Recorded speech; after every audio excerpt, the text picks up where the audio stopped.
নমস্কার, খবর শুনছেন ইন্ডিয়া নিউজ টিভি থেকে। আজকের বিশেষ খবরগুলি হলো: জুনিয়র ডাক্তারদের কর্মবিরতি নয়, চিকিৎসায় গাফিলতিতে মৃত্যু, ক্ষতিপূরণ ফেরালো পরিবার। হাসপাতালে ভর্তি হয়েও শেষ রক্ষা হলো না, গ্রেপ্তার টালা থানার প্রাক্তন ওসি অভিজিৎ মণ্ডল, গ্রেপ্তার সাথে সন্দীপও। মমতা চান না জুনিয়র ডাক্তারদের আন্দোলনে এসমা প্রয়োগ করতে। কি এই এসমা? প্রধান বিচারপতির বিরুদ্ধে আপত্তিকর মন্তব্য। সোনারপুরে ইউটিউবারের বাড়িতে তল্লাশি পুলিশের।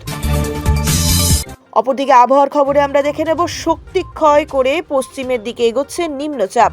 কলকাতা থেকে ঠিক কতটা দূরে, কবে কমতে পারে বৃষ্টি?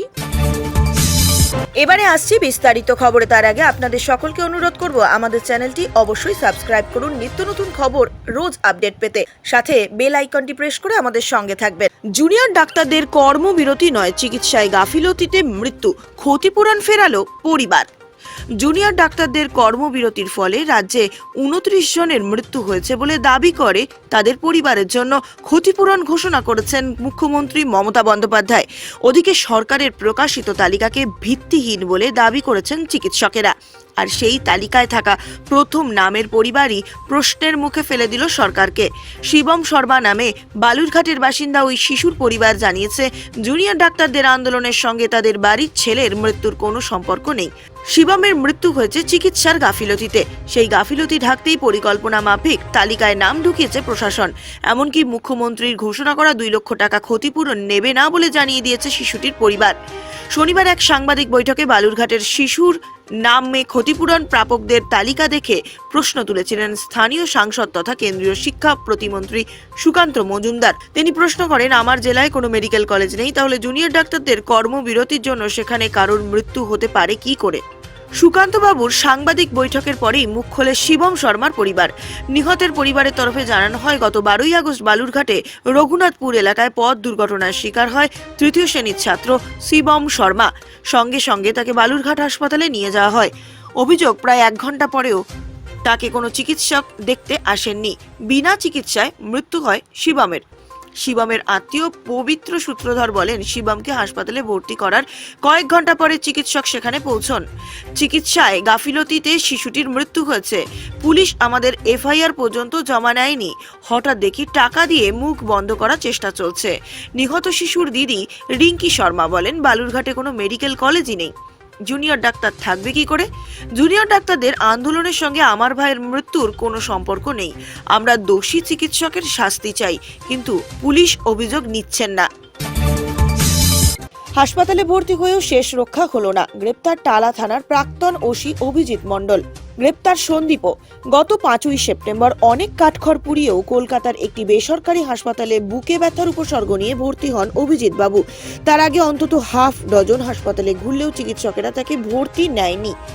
অভিজিৎ বাবুকে ভর্তি না নেওয়ায় ওই হাসপাতালগুলিকে মুখ্যমন্ত্রীর নির্দেশে সতর্ক করেন স্বাস্থ্য সচিব নারায়ণ স্বরূপ নিগম। আরজিকর মেডিকেল কলেজে তরুণী চিকিৎসক খুন ও ধর্ষণে গ্রেপ্তার হলেন টালা থানার তৎকালীন ওসি অভিজিৎ মণ্ডল। শনিবার রাত্রে তাকে গ্রেপ্তার করেছে সিবিআই। এছাড়া আরজিকরে আর্থিক দুর্নীতির মামলায় গ্রেপ্তার হাসপাতালের প্রাক্তন অধ্যক্ষ সন্দীপ ঘোষকে খুন এবং ধর্ষণের মামলাতেও গ্রেপ্তার দেখিয়েছে সিবিআই।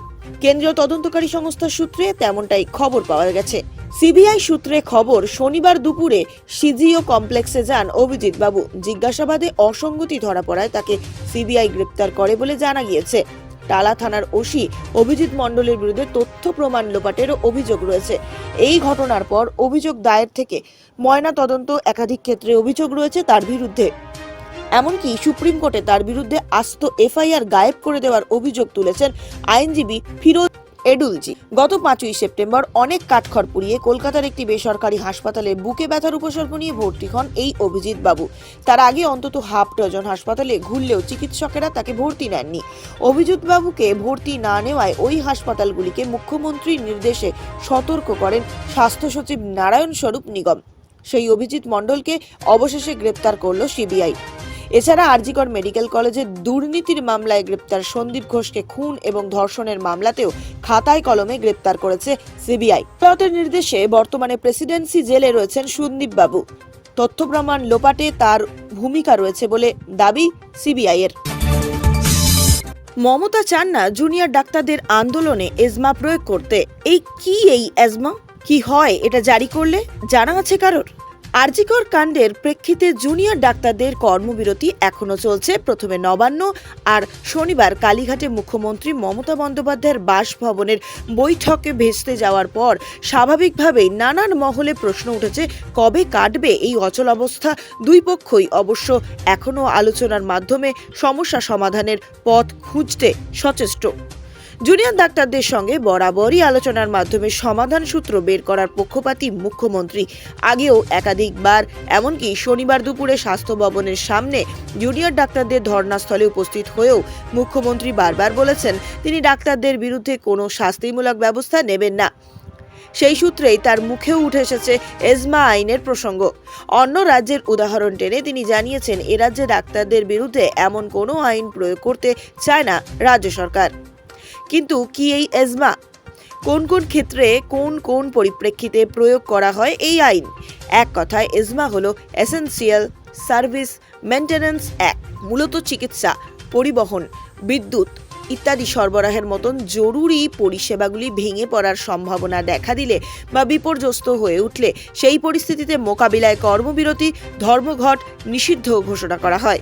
শুধু তাই নয়, প্রয়োজনে কর্মচারীদের ওভারটাইম কাজ করতেও বাধ্য করতে পারে প্রশাসন। 1968 সালে তৈরি এই আইনটি 1981 সালে সংশোধন করা হয়েছিল। কোনো সরকার এই আইন জারি করলে এই আইন যারা লঙ্ঘন করেন তাদের 6 মাস পর্যন্ত জেল হতে পারে। অন্যদিকে কাজে বাধা, কাজ বন্ধ করে রাখতে উৎসাহিত করলে শাস্তি দ্বিগুণ, অর্থাৎ 1 বছর পর্যন্ত জেল হেফাজত যেতে হতে পারে। Medical council of India regulation 2002-এর 2 নম্বর ধারা অনুযায়ী কোনো অবস্থাতেই চিকিৎসকেরা মুমূর্ষু রোগীকে চিকিৎসা থেকে বঞ্চিত করতে পারেন না। চিকিৎসা, পরিবহন, বিদ্যুৎ সরবরাহের মতন জরুরি পরিষেবার মতন ক্ষেত্রে এই আইন জারি করা যায়। প্রসঙ্গত 2 বছর আগে উড়িষ্যার স্বাস্থ্যকর্মী ও নার্সদের ধর্মঘটের কারণে একই রকম পরিস্থিতি তৈরি হয়েছিল। এই সময় নবীন পট্টনায়ক সরকার এজমা প্রয়োগ করেছিলেন। তবে এই রাজ্যে সরকারি কর্তাদের মতেন উড়িষ্যার পরিস্থিতির সঙ্গে বাংলার অবস্থার তুলনা করা চলে না। আরজিকরের ঘটনা নিয়ে জুনিয়র ডাক্তারদের অভিযোগ এবং প্রতিবাদ সঙ্গত। সরকার তাদের সঙ্গে আলোচনায় বসে কাজের পরিবেশ ও নিরাপত্তা সুনিশ্চিত করতে প্রস্তুত। তবে তারা এমনও বলেছেন, লাগাতার এই ধরনের কর্মবিরতি কোনো সরকারের পক্ষেই মেনে নেওয়া সম্ভব নয়। দেশের প্রধান বিচারপতির বিরুদ্ধে আপত্তিকর মন্তব্য। সোনারপুরে ইউটিউবারের বাড়িতে তল্লাশি পুলিশের। অভিযুক্ত ইউটিউবারের দাবি, প্রধান বিচারপতি সম্পর্কে তিনি কোনো রকম অবমাননাকর মন্তব্য করেননি। তবে তিনি যে নিজের ব্যক্তিগত কিছু মত ইউটিউবের ভিডিওয় রেখেছিলেন তা তিনি স্বীকার করে নিয়েছেন। সুপ্রিম কোর্টের প্রধান বিচারপতি ডিওয়াই চন্দ্রচূড়ের বিরুদ্ধে অবমাননাকর মন্তব্য করার অভিযোগ উঠেছে তার উপর। দক্ষিণ 24 পরগনার সোনারপুরের এক ইউটিউবারের বাড়িতে তল্লাশি চালালো পুলিশ। রবিবার শুদ্ধনীল ঘোষ নামের ওই ইউটিউবারের বাড়িতে তল্লাশি চালিয়ে 4টি ল্যাপটপ, 4টি মোবাইল ফোন, 2টি হার্ড ডিস্ক, একটি মাইক্রোফোন সহ একাধিক ইলেকট্রনিক সামগ্রী বাজেয়াপ্ত করেছে। অভিযুক্ত ইউটিউবার জানান, আরজিকরের ঘটনা নিয়ে সুপ্রিম কোর্ট যে স্বতঃপ্রণোদিত মামলা করেছে তার পরিপ্রেক্ষিতে তিনি একটি ভিডিও নিজের ইউটিউব চ্যানেলে পোস্ট করেছিলেন। তার দাবি, প্রধান বিচারপতি সম্পর্কে তিনি কোনো অবমাননাকর মন্তব্য করেননি। তবে তিনি যে নিজের ব্যক্তিগত মত কিছু ভিডিওয় রেখেছিলেন তা তিনি স্বীকার করে নিয়েছেন। শুদ্ধশীল জানান, ওই ভিডিও পোস্ট করার পরেই শিলিগুড়ি থানা থেকে তিনি একটি নোটিশ পান। তাকে থানায় হাজিরা দিতে বলা হয়। ইউটিউবারের দাবি, তিনি শিলিগুড়ি যাওয়ার জন্য প্রস্তুতি নিচ্ছিলেন, কিন্তু রবিবার তার বাড়িতে পৌঁছয় কালনা থানার পুলিশ। বাড়িতে তল্লাশি অভিযান, একাধিক ইলেকট্রনিক সামগ্রী বাজেয়াপ্ত করে নিয়ে যায় তারা। অন্যদিকে আবহাওয়ার খবর আমরা দেখে নিই। শক্তি ক্ষয় করে পশ্চিমের দিকে এগোচ্ছে নিম্নচাপ। কলকাতা থেকে ঠিক কতটা দূরে রয়েছে? কবে কমতে পারে বৃষ্টি? এই নিম্নচাপের প্রভাবে আগামী শনিবার পর্যন্ত দক্ষিণবঙ্গের সব জেলাতে হালকা থেকে মাঝারি বৃষ্টির পূর্বাভাস রয়েছে। সঙ্গে ঝোড়ো হাওয়া বইতে পারে। গাঙ্গেয় পশ্চিমবঙ্গের ওপর দিয়ে বইছে গভীর নিম্নচাপ, ক্রমে তা এগোচ্ছে পশ্চিম এবং উত্তর পশ্চিম দিকে। আলিপুর আবহাওয়া দপ্তর জানিয়েছে, রবিবারের পর থেকে শক্তি খুইয়ে নিম্নচাপ পরিণত হতে পারে একটি গভীর নিম্নচাপ। তারপরেই কমবে কি বৃষ্টি? পুজোর আগে এখন এই একটাই প্রশ্ন রাজ্যবাসীর। হাওয়া অফিস জানিয়েছে, গাঙ্গেয় পশ্চিমবঙ্গের ওপর দিয়ে পশ্চিম এবং উত্তর পশ্চিম দিকে এগোচ্ছে গভীর নিম্নচাপ। শেষ 6 ঘন্টায় তার গতিবেগ ছিল 8 কিলোমিটার।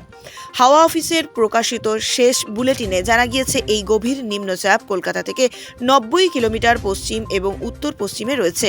বাঁকুড়া থেকে 90 কিলোমিটার দক্ষিণ এবং দক্ষিণ পূর্বে তার অবস্থান। রবিবারের পর থেকে শক্তি হারিয়ে নিম্নচাপে পরিণত হবে। এই নিম্নচাপ পরবর্তী 48 ঘন্টায় পশ্চিমমুখী হয়ে ঝাড়খণ্ড এবং উত্তর ছত্তিশগড়ের দিকে এগিয়ে যাবে। এই নিম্নচাপের প্রভাবে আগামী শনিবার পর্যন্ত কলকাতা সহ দক্ষিণবঙ্গের সব জেলাতে হালকা থেকে মাঝারি পরিমাণ বৃষ্টির পূর্বাভাস রয়েছে। সঙ্গে ঝোড়ো হাওয়াও বইতে পারে। সোমবার পুরুলিয়া এবং ঝাড়গ্রামে ভারী বৃষ্টি অর্থাৎ 7 থেকে 11 সেন্টিমিটারের পূর্বাভাস রয়েছে। ওই দুই জেলায় হলুদ সতর্কতা জারি করা হয়েছে। কলকাতা সহ বাকি জেলা থেকে হালকা থেকে মাঝারি পরিমাণ বৃষ্টি হতে পারে, তবে সেখানে কোনো রকম সতর্কতা জারি করেনি হাওয়া অফিস। সোমবার পর্যন্ত উত্তাল থাকবে বঙ্গোপসাগর। পশ্চিমবঙ্গ সংলগ্ন সমুদ্রের ওপর দিয়ে ঝোড়ো হাওয়া বইতে পারে। ঘন্টায় তার গতি হতে পারে 40 থেকে 50 কিলোমিটার, 60 কিলোমিটার গতিবেগে দমকা হাওয়াও বইতে পারে। সেই কারণে সোমবার পর্যন্ত মৎস্যজীবীদের সমুদ্রে যেতে বারণ করা হয়েছে। উত্তরবঙ্গের সব জেলাতেও আগামী শনিবার পর্যন্ত হালকা থেকে মাঝারি বৃষ্টির পূর্বাভাস রয়েছে, তবে জেলার সব জায়গায় বৃষ্টি হবে না, বিক্ষিপ্তভাবে হবে।